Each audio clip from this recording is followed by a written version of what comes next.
안녕하세요. 욥기 38장 나의 정체성이라는 제목으로 이제 하나님의 폭풍 신원서를 이번 주부터 다루고자 합니다.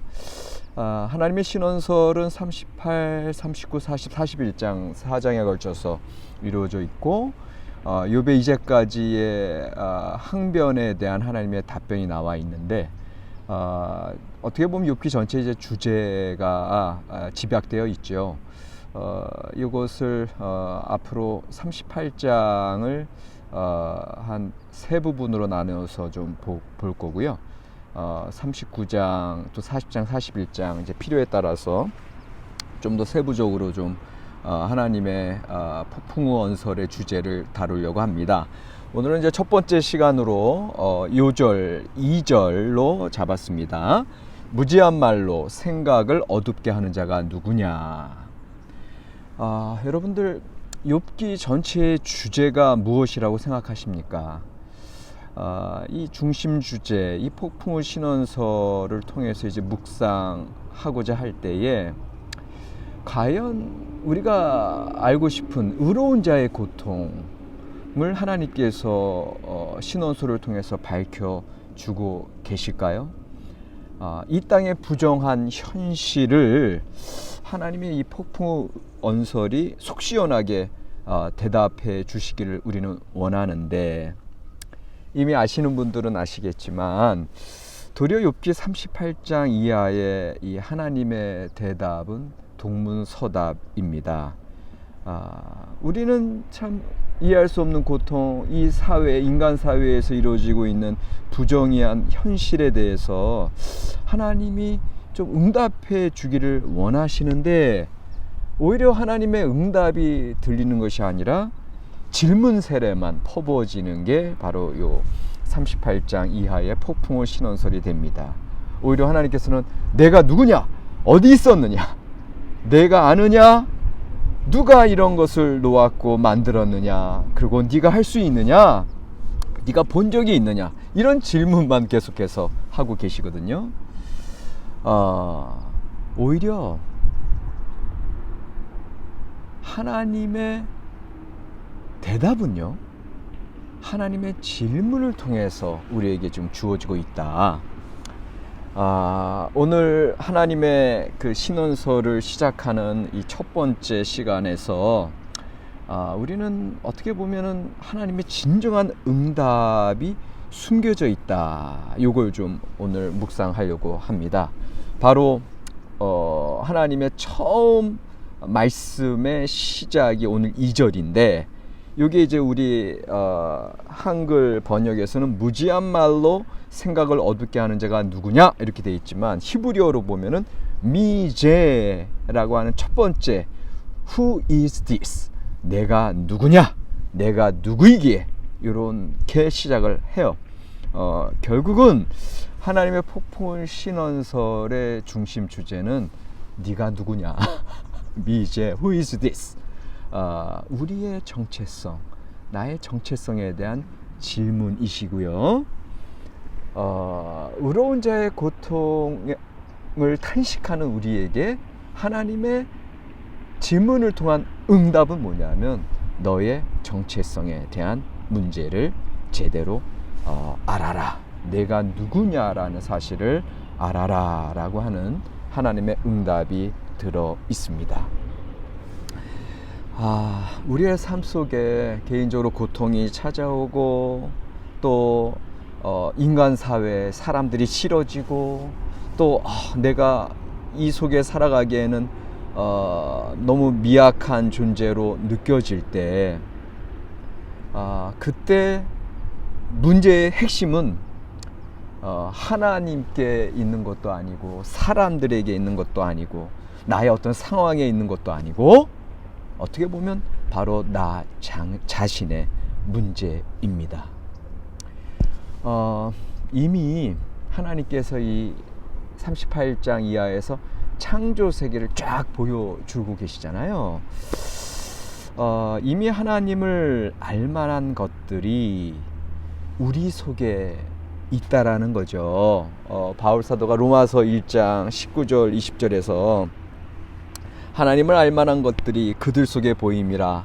창세로부터 그의 보이지 아니하는 것들이 이미 그 만드신 만물 가운데 분명하게 보여서 알려졌다. 그러므로 그들이 핑계하지 못할지니라.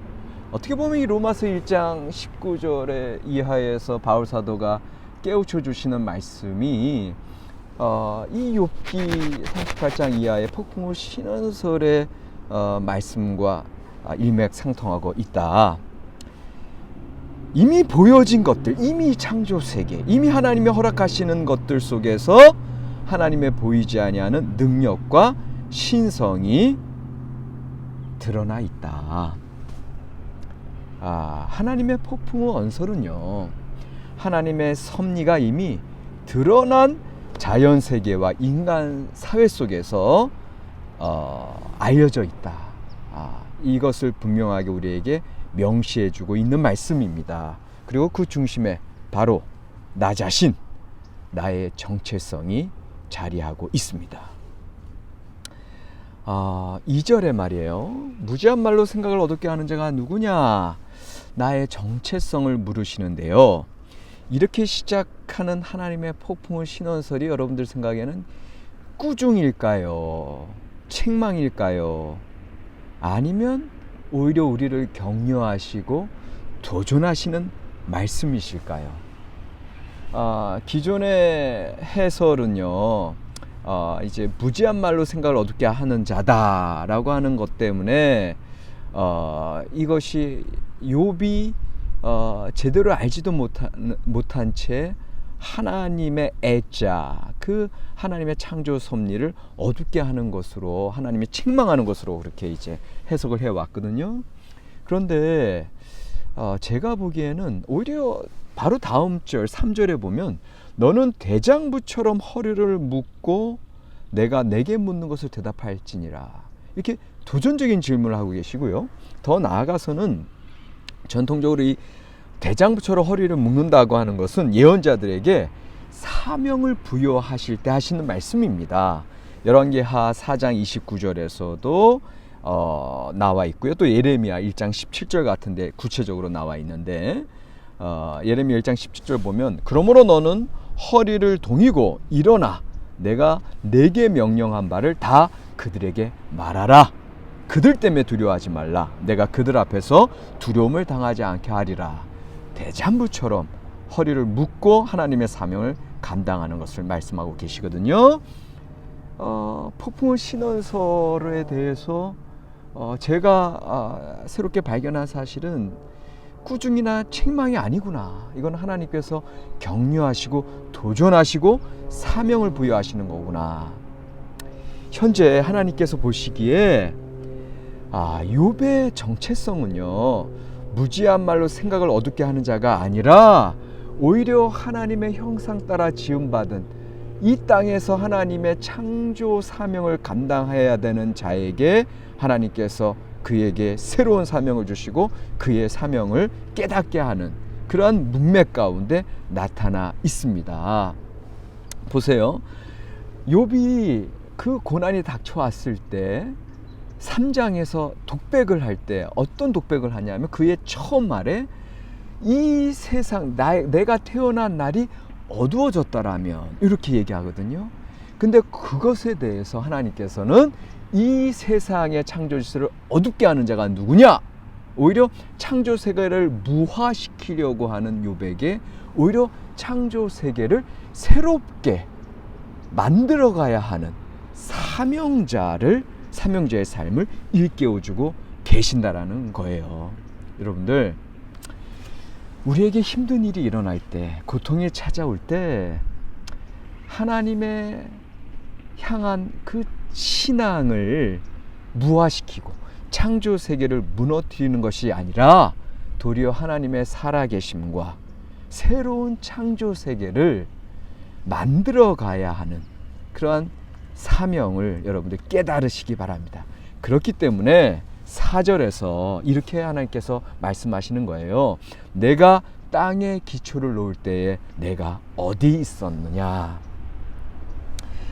내가 태초부터 있었던 하나님에게 감히 불평을 하느냐, 그런 나무람보다는, 꾸중보다는 도리어 처음에 이 세상을 창조한 하나님의 능력과 형상이 이제 너에게 있으니 무질서한 고통과 세상의 현실 속에서 새로운 질서를 창조해 갈 자는 바로 너 자신임을 깨우치는 하나님의 음성인 줄로 믿습니다.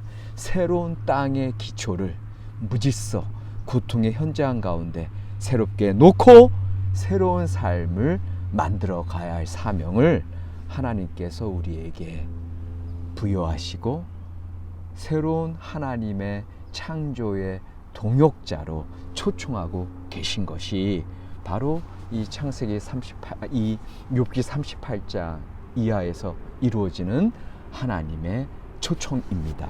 하나님의 사명 부여입니다. 여러분들, 우리의 정체성, 나의 정체성을 새롭게 깨닫는 그러한 고통 경험, 고통 극복, 새로운 하나님의 삶으로 나아가는 사명 갱신의 삶을 여러분들 올 한 해에 깨달아 나가시기를 바랍니다. 우리는 하나님의 형상 따라 지음받은 자들이고 왕같은 제사장이고 새로운 창조의 주역들입니다. 다음 주에 계속해서 이어나가도록 하겠습니다. 고맙습니다.